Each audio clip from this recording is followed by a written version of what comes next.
In old age, never allow these 6 things from your children, because if you do, they could quietly destroy your peace, your dignity, and even your future.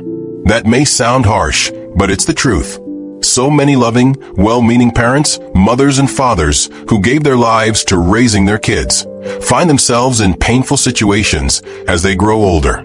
Not because their children are bad people, but because somewhere along the way, the boundaries disappeared. And when there are no boundaries, love starts to hurt.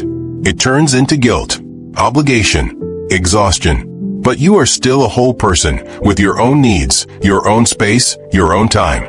And the older you get, the more important it becomes to protect those things. Let's talk about the first behavior you should never tolerate. It's called disrespect. And no, it's not always loud. It doesn't always look like shouting or name-calling. In fact, the most painful disrespect often shows up quietly.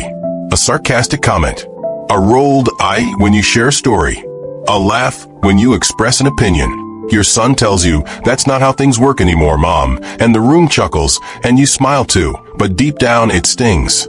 You feel small, like your experiences, your memories, your wisdom don't matter anymore. You're made to feel outdated, silly, irrelevant, and you start to wonder, is it just me? Am I too sensitive? No, you are not.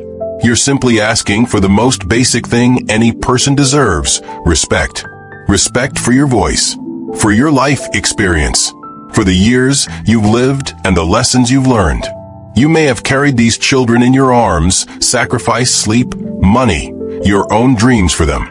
So, it is not too much to expect that when you speak, they listen. When you share, they don't mock.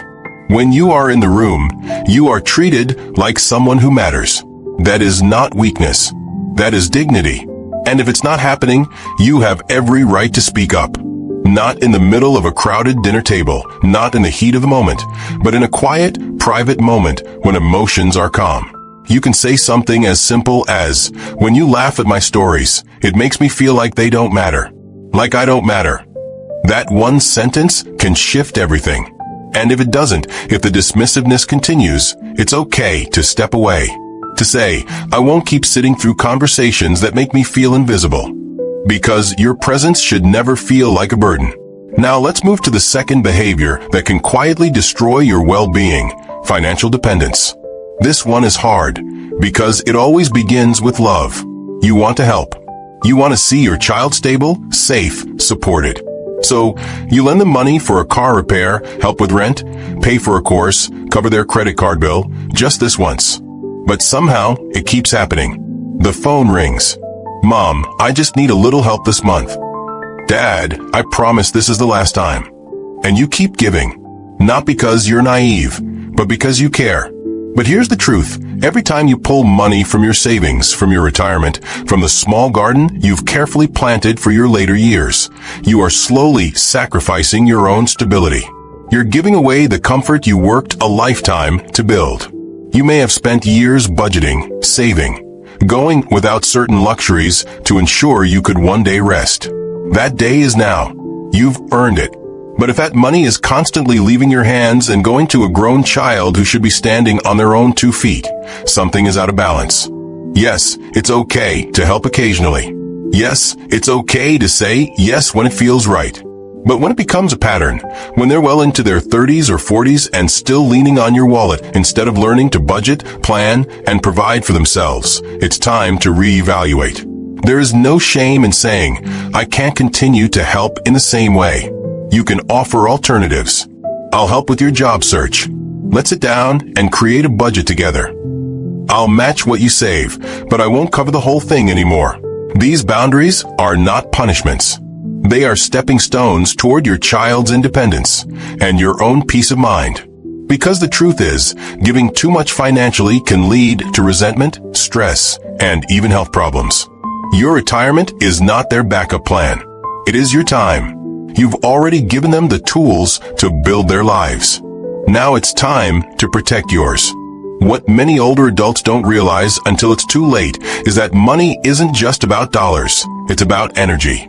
Every check you write that drains your future is a piece of energy, of hope, of rest that you lose. And you don't owe your adult children your peace just because you're their parent. What you owe yourself is balance, clarity, a future where you don't lie awake at night wondering how you'll afford medical care or groceries because you're still paying off someone else's mistakes. And if you're already deep in that pattern, it's not too late to change it. Start small. Be gentle but firm. Tell them, I love you, but I need to prioritize my own stability now. That's not cruelty. That's courage. We've talked about disrespect and money, two major sources of pain for older parents. But they're just the beginning. Because when you start standing up for yourself, something else often creeps in. Something even trickier to spot, because it hides behind concern or sadness or silence. And that's what we'll talk about next. The third thing you must never allow from your children in old age is emotional manipulation. And this one is sneaky because it often sounds like love. It looks like guilt. It feels like pressure. And it always makes you question your right to say no. Maybe it's something as simple as telling your daughter you can't babysit the grandkids this weekend because you have plans with friends. You're finally doing something for yourself, and you feel excited. But then she replies with a heavy sigh and says, I guess I'll just have to cancel my job interview. I thought you understood how important this was to me. Suddenly, all the joy drains out of your plans. You feel selfish, guilty, ashamed. Or maybe your son says, after everything I've been through, I thought you'd be more supportive, just because you said no to another loan. And now, instead of standing firm in your decision, you're second-guessing yourself. That's what emotional manipulation does. It turns your no into a weapon. It makes you feel like you're failing them, when really, you're just trying to take care of yourself for once. And here's what's hard to hear, but necessary. Sometimes the people using guilt don't even realize they're doing it.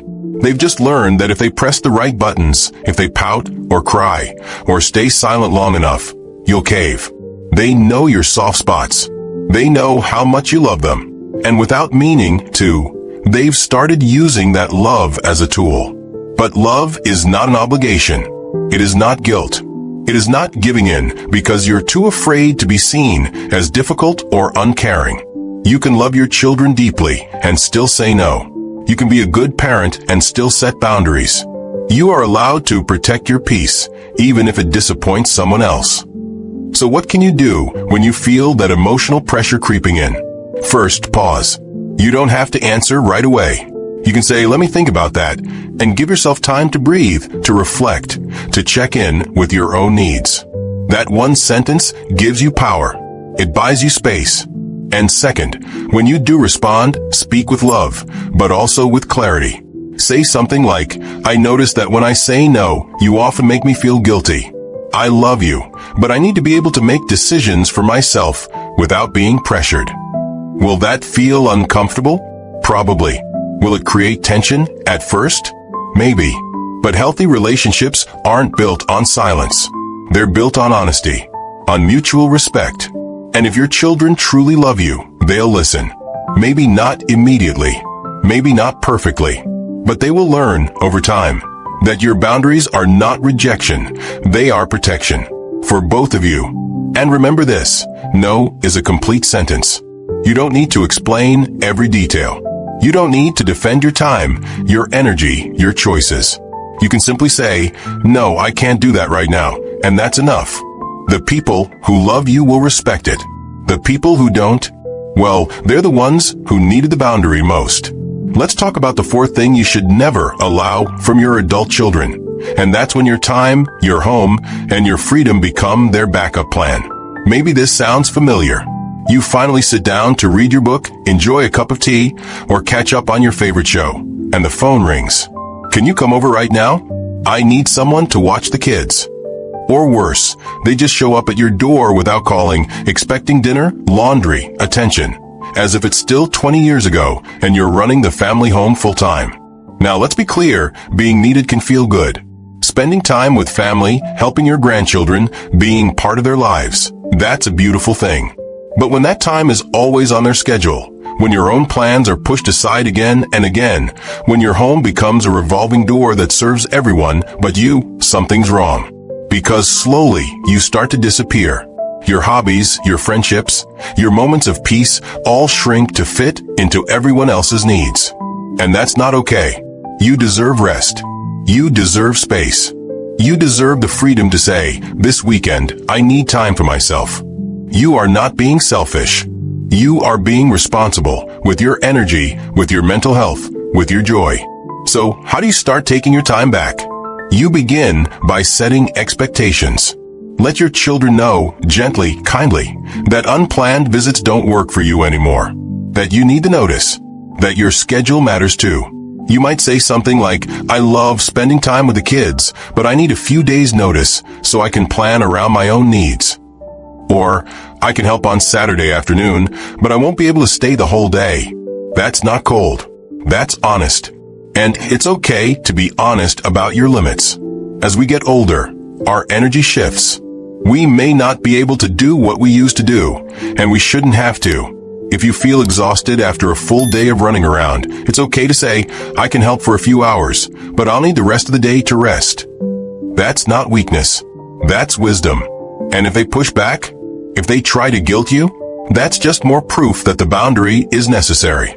Here's something I want you to remember every single day. You don't have to earn your rest. You don't have to prove your usefulness to deserve peace. You've already done more than enough. You've given your time, your love, your strength. And now, it's your turn to receive, to relax, to say, today is for me. And the people who truly value you will understand. They will adjust. They will grow. Because boundaries don't damage relationships, they reveal them. They show you who is willing to meet you with respect, and who only values your yes.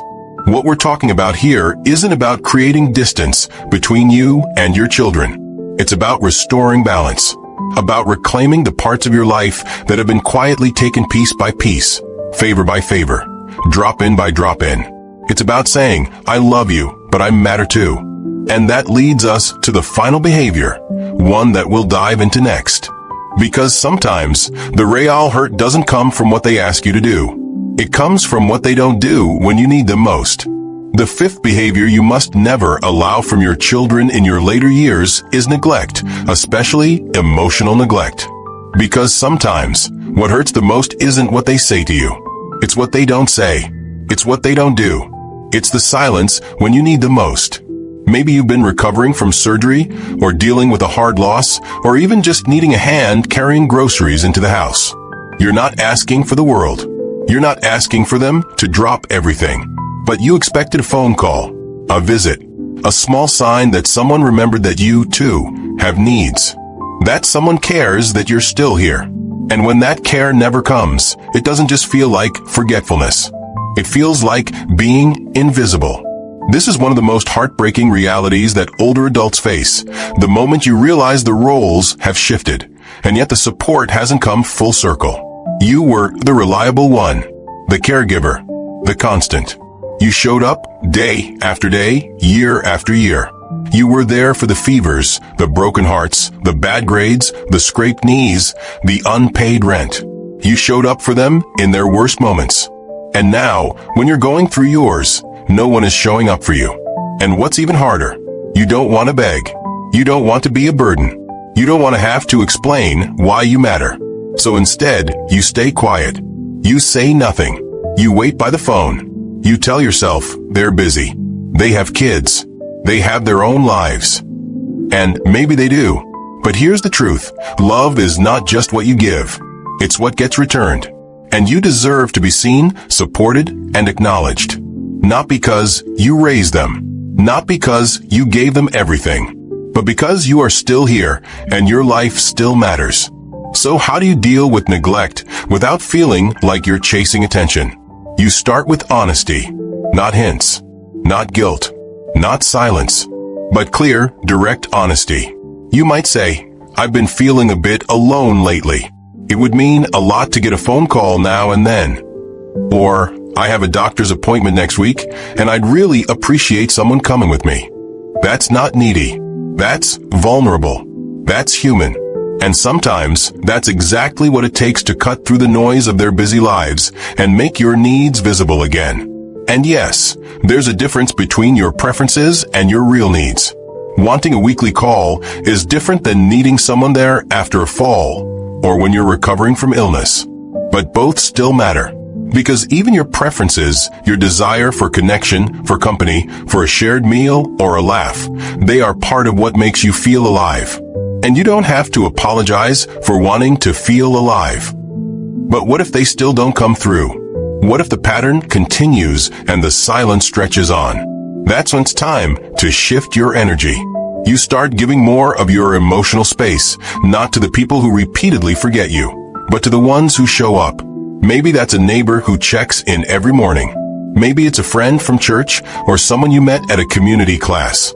Maybe it's your niece who always asks how you're doing, even if she lives far away. These people, no matter how small their gestures may seem, are part of your real support circle. And realignment isn't rejection. It's not turning your back on your children. It's turning toward yourself. It's saying, I'm not going to keep pouring my love into places that refuse to receive it. You're not closing a door. You're just not waiting by it anymore. You are shifting your light to where it is seen and valued. And this brings us to something closely connected to neglect: constant criticism. A behavior that often disguises itself as care, but leaves you feeling like a child in your own life. Maybe you've told your children you want to move, downsize, live closer to the coast, and immediately you're met with, you can't sell the house. That's where we grew up.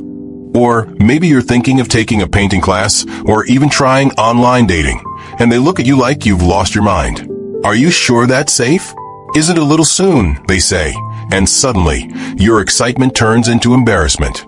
It's subtle, it's patronizing, and it's wrong. Because here's the truth, they don't get to decide how you live your life. Not now, not ever. You've earned your independence, not just on paper, but in your soul. You've lived decades. You've made mistakes and come through them.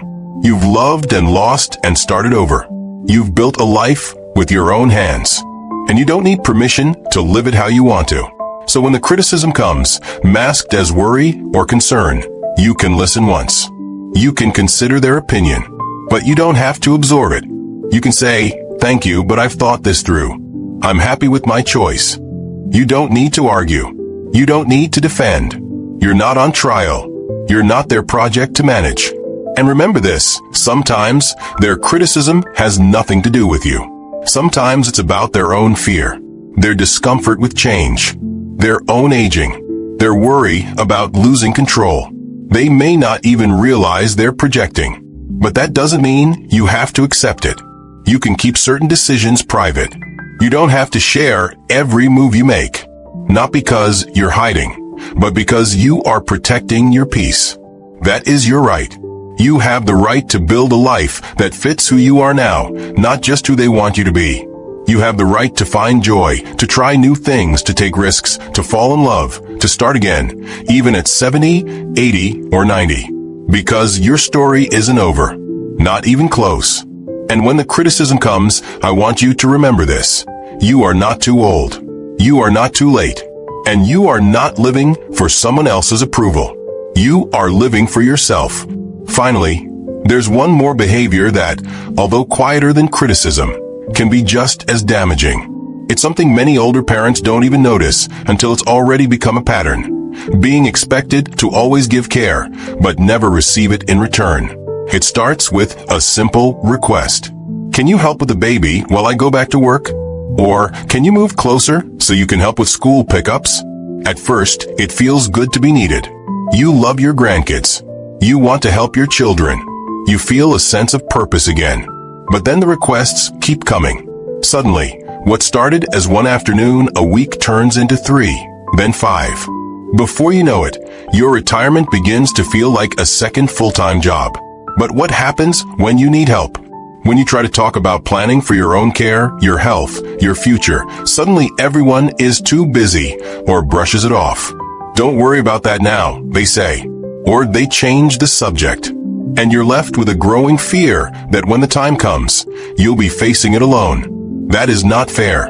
And it is not sustainable. You are not just a helper.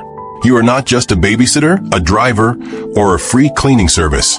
You are a whole person with a body that tires, a heart that needs rest, and a future that deserves to be planned for with care.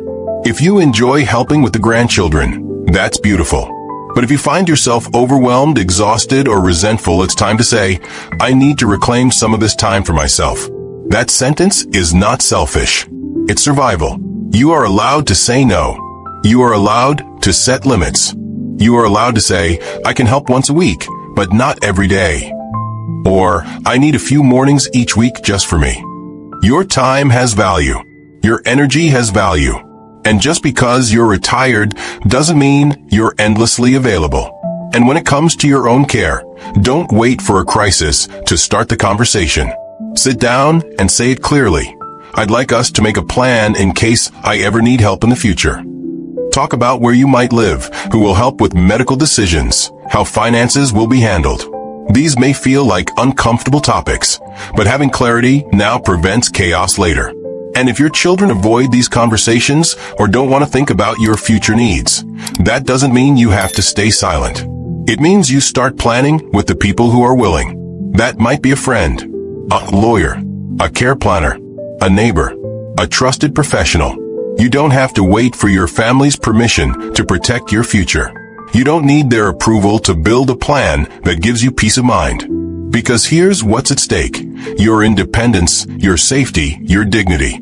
And you've spent too many years caring for everyone else to neglect yourself now. In fact, putting these things in writing, how often you're willing to help, who you want making decisions if something happens, where your resources are, this is one of the kindest things you can do for both yourself and your family. It takes away the guesswork. It removes the tension. It ensures that your voice is still heard even when you're not in the room. So let's take a breath together now and look back at everything we've talked about. In old age, never allow disrespect, because every time someone talks down to you, interrupts you, or mocks your stories, they chip away at your confidence. And you deserve to be heard. Never allow constant financial dependence, because if you drain your retirement helping someone who refuses to stand on their own, you're sacrificing your safety for their comfort.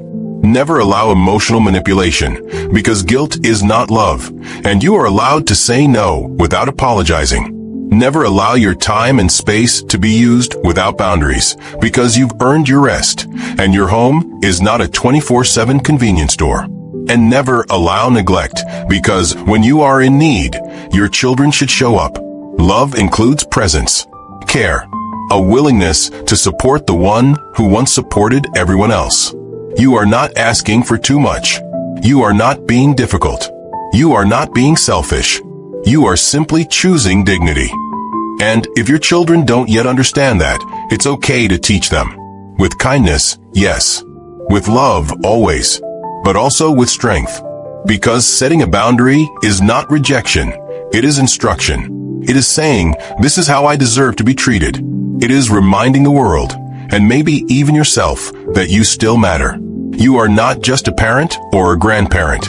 You are not just a helper or a bank or a storage unit or a safety net.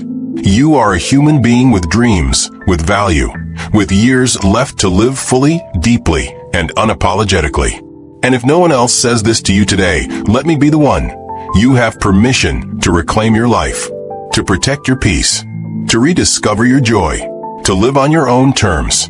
You are not too old to start again. You are not too late to speak up.